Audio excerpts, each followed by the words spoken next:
with the adverse effects of the COVID-19 pandemic biting harder by the day, youth in Niger State have told the state government and federal government to take adequate steps to equitably share the palliatives meant for them without further delay.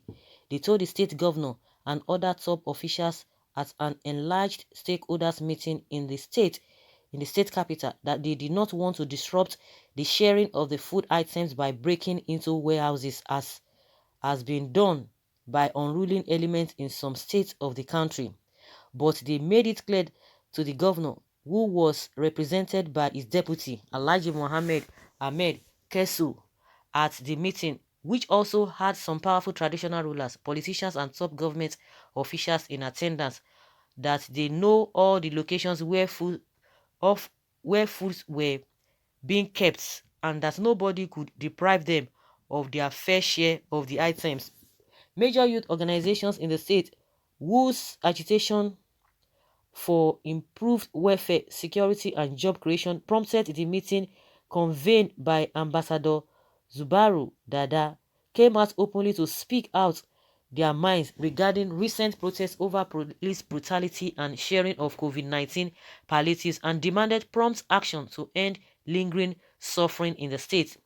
The chairman, Northern Coalition of the Youth, Comrade Mohammed, who spoke extensively on the issues which they want governments at both national and state levels to resolve for them, lamented that they had been taken for granted in recent years by the administration despite displaying a high level of maturity, support and understanding with the government.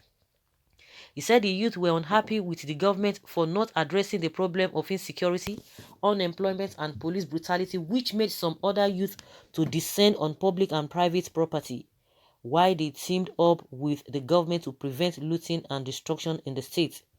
Says, we are not happy with the ways these governments at all levels have treated us because we have met with them and discussed various issues aimed at improving a lot, but no action has been taken to implement any of the decision reached with the government. Mohammed lamented, says, we the youth in Niger State embarked on a peaceful protest in the state and also called it off because of the love we have for our state. We know the roads to the various warehouses where the palliatives meant for the people are kept, but we decided not to go and loot because we are not hoodlums. We decided to localize our agitations to our internal problems, insecurity, bad roads, epileptic power supply, among others, and we therefore call on the state government to distribute the palliatives to those concerned now, since it is meant for emergency and it should therefore be treated as such immediately, Mohammed warned. Adding a strong voice to that, the chairman National Youth Council of Nigeria, Comrade Bello Barau Sharif, said they were lovers of Nigeria who believe in the unity and development of Nigeria and therefore opted against any form of destruction, while other youth from other parts of the country were on the rampage destroying anything on sight in the name of protest against the police.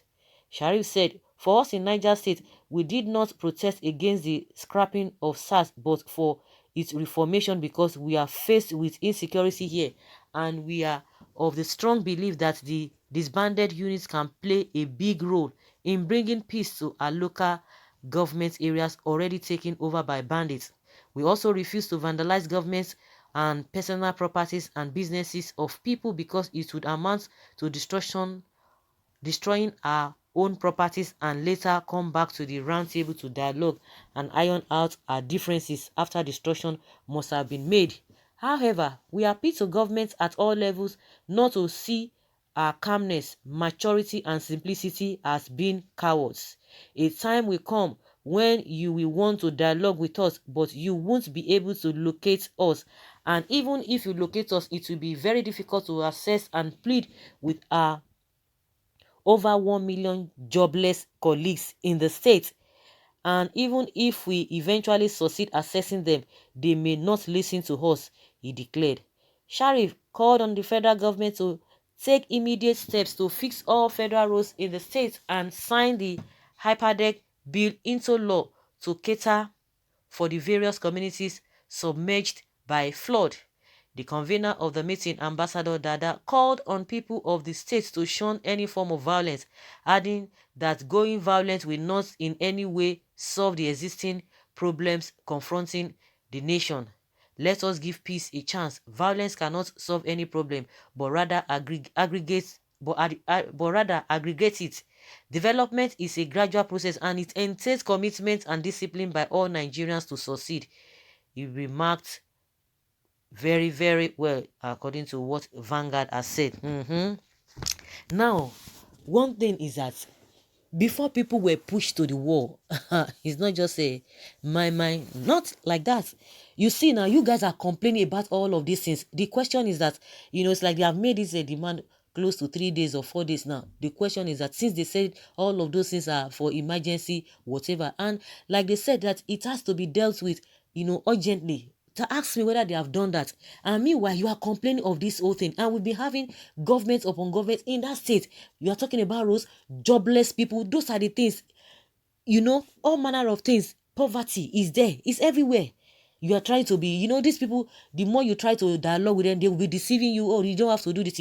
This is what they're going to be using now. Oh, yes, so other people did it. So now we are trying to be calm. And that is why you see that the bandits, they still talk about bandits. That is why you see that bandits is really gaining grounds there. And the worst part of it is that the same government will come out and be giving the bandits, they'll be compensating them, giving them compensation. And you are going to be suffering, and you are still going to be, you'll be under tension, under fear every day. You have enumerated those problems. So those problems, does it mean it is not enough for the government to have cleared all those problems? They just resumed.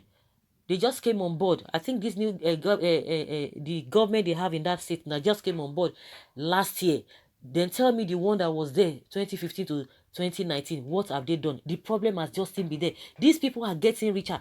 They will tell you that development takes a process. It's a gradual process, but it does not affect the so-called politicians. They are getting richer every second, every minute. But when it comes to the people, they will tell you it is not magic. Just like what Kashifu said, the Minister for Petroleum of State, the former Minister for Petroleum of State. Oh, we are not, it is not magic. Oh, the people just want everything fixed. No, it does not work that way. But when you talk about them, what they collect and what they are benefiting is instant. It's instant, it's very, very urgent. They don't waste time. But they will be telling you it's a gradual process. A lot of people, have been suffering from time immemorial, and they've been passing it on to their children up to this generation, and they will continue to tell you the same story. They will tell you the same story. As we have known, we have a different people in this country, people with different culture. What the problem that you encounter in your area is different from what other people will encounter, and what you encounter that you are comfortable with, you have that the grace to be able to bear it. Other cannot bear it. Problems are all over the place, but the way it operates is differs. Because I'm sure this bandit cannot even happen in southern parts of the country, because they will come out. But these people, they have been bearing the same thing. The problem you think that you are trying to, these people are not ready to do anything. They are not ready to do anything, because if they are ready to do anything, they would. It is not, at the end of the day, it is not their money. It is everybody's money. But because of greed, they've been able to put everything in their own pocket, put and dip their body into the cookie jar. Before they will say, oh, you dip your hand inside the cookie jar to be taken. But now they put themselves inside it. They will swim it and bring it out. You have told them what you want, that it's not as if you don't know where those palliatives are being kept. You can go there. But the question is that they will begin to give you. We are still waiting. We are still waiting, because they made this demand last week. But let's hear what they are going to be doing. Maybe in the next 1 week, they will begin to share the palliatives and all of those things that you have told them to do. They are not supposed to be told. They are supposed to do all of those things. The roast, the whatever, all your complaints. They have been with us right from time immemorial. Year in, year out. Decades in, decades out. We have been saying the same thing over and over again. For how long are we going to continue with this? Every electricity power supply is not there. Since how many years? And you think that these people are ready? The worst part of it is that some people are already on the waiting list to enter the government to continue the whole thing, and the cycle will continue. So guys, let us hear your opinion and let us know what you think about this request from the Niger State youth.